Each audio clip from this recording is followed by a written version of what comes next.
You ask Tiger to solve. This deals with linear equations with one unknown. The final result is a equals 3.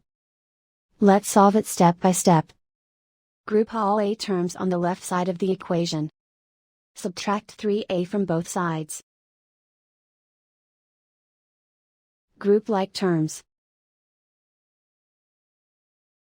Simplify the arithmetic. Group like terms. Simplify the arithmetic. Group all constants on the right side of the equation. Subtract 2 from both sides. Simplify the arithmetic.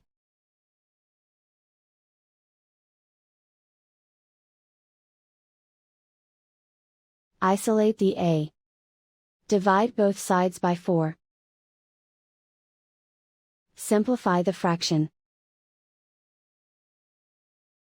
Find the greatest common factor of the numerator and denominator. Factor out and cancel the greatest common factor. And so the final result is a equals 3.